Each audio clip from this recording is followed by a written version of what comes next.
कृपा hair tonic आयुर्वेदिक औषधी वनस्पतींचे परिपूर्ण मिश्रण 100% आयुर्वेदिक।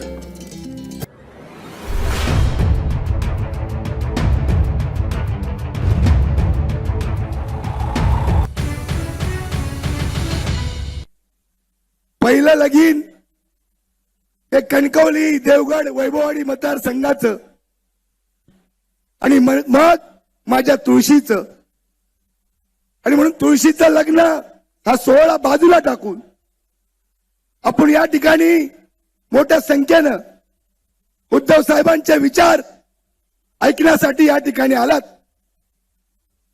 खरं तर उद्धव साहेबांचे विचार म्हणजे महाराष्ट्रातला एक भगवं वादळ आहे।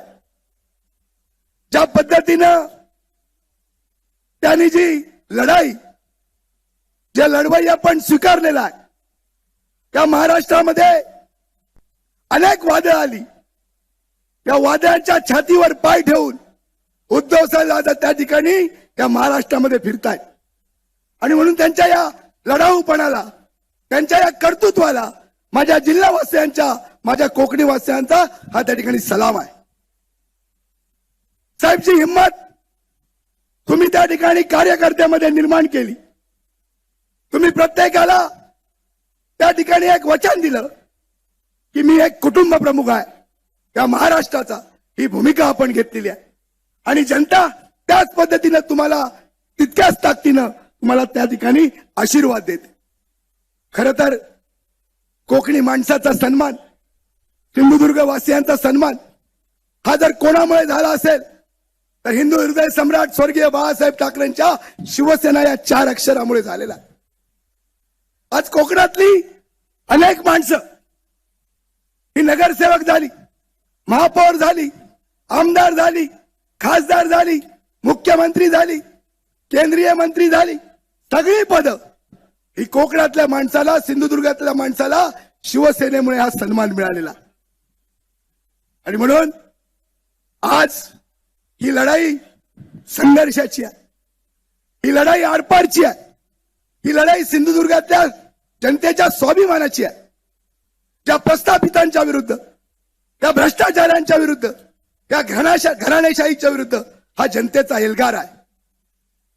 आणि मी तुमचं प्रतिनिधित्व, सर्वसामान्य जनतेच्या मनातला आवाज, तुमच्या ज्या वेदना आहेत, तुमचे जे प्रश्न आहेत, त्या प्रश्नाचं नेतृत्व करण्यासाठी उद्धव साहेबांच्या आशीर्वादानं शिवसेनेच्या मशाल या चिन्हावर आणि शिवसेना आणि महाविकास आघाडीच्या माध्यमातून या ठिकाणी आपल्यासमोर उभा।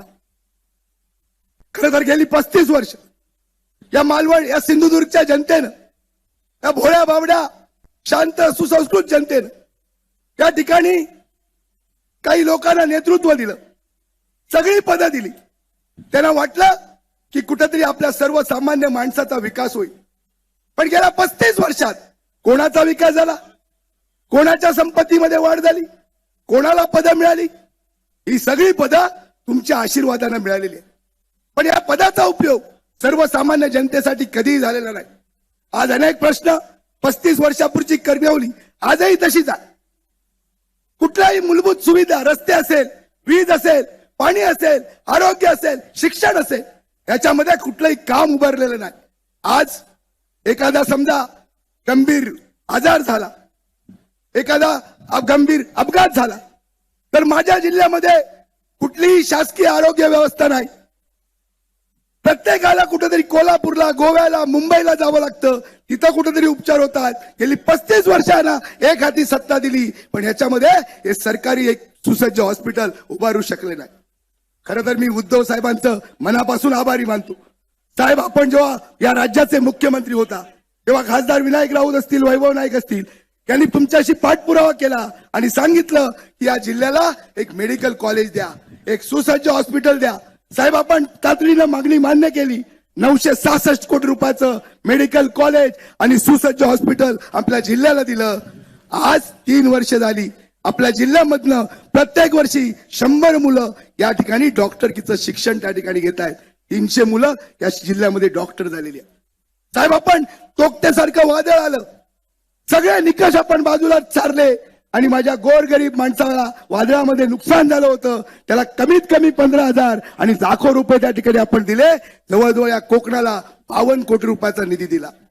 कोरोनाच्या काळामध्ये ज्या पद्धतीनं आपण महाराष्ट्र हाताळला, ज्या पद्धतीनं महाराष्ट्रातला या संकटातनं वाचवलं, हे जेव्हा तुम्ही काम केलं त्यावेळी या देशामधनं त्या ठिकाणी एक अशा प्रकारचा आवाज झाला की भविष्यामध्ये जर देशाचं पंतप्रधान पद कोण बसू शकतो तर ते आपले महाराष्ट्राचे लाडके मुख्यमंत्री आदरणीय उद्धवजी ठाकरे साहेब हे त्यांच्या कार्यामुळे झालं. आणि म्हणून आज इतकी मुलं या जिल्ह्यामध्ये एवढी तरुण आहेत, बेकार आहेत, बेरोजगार आहेत. ज्या जिल्ह्यातल्या नेत्यांना आपण नेतृत्व दिलं होते ते नेतृत्व केंद्रीय उद्योग मंत्री झाले. 2.5 वर्ष त्यांच्याकडे पद होतं. पण या जिल्ह्यातल्या जनतेला वाटलं होतं, यातल्या तरुणांना वाटलं होतं कुठंतरी एक उद्योग व्यवसाय, एक कारखाना येईल, माझ्या या जिल्ह्यातल्या 5,000 तरुणांना कुठंतरी रोजगार मिळेल. पण अशा प्रकारची विकासाची मानसिकता नसलेलं, विकासाची विजन नसलेलं हे नेतृत्व या ठिकाणी उद्योग मंत्री असताना सुद्धा काही करू शकलेलं नाही. आणि म्हणून आज जनतेमध्ये एक संताप आहे, जनतेमध्ये एक उद्रेक आहे. आणि म्हणून हा उद्रेक आपल्याला येणाऱ्या 20 तारीखला जेव्हा मतदान होणार आहे तेव्हा प्रत्येक मतदान केंद्रावर जाऊन आपण भरभरून त्या ठिकाणी मतदान करा. आणि 23 तारीखला विजयाचा जो गुलाल आहे हे संदेश वारकर, पर्यायानं मशाल, शिवसेना महाविकास आघाडी म्हणून त्या उमेदवाराला भरपोच मतांनी त्या ठिकाणी निवडून द्या. आणि खऱ्या अर्थानं एक विजयाची गुलाल, विजयाची मिरवणूक आपण त्या ठिकाणी करणार आहोत.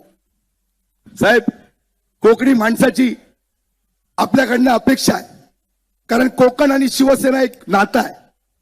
स्वर्गीय बाळासाहेबांनी ते नातं जपलं, आपणही आपल्या नेतृत्वाच्या माध्यमातून या जपत आलेला.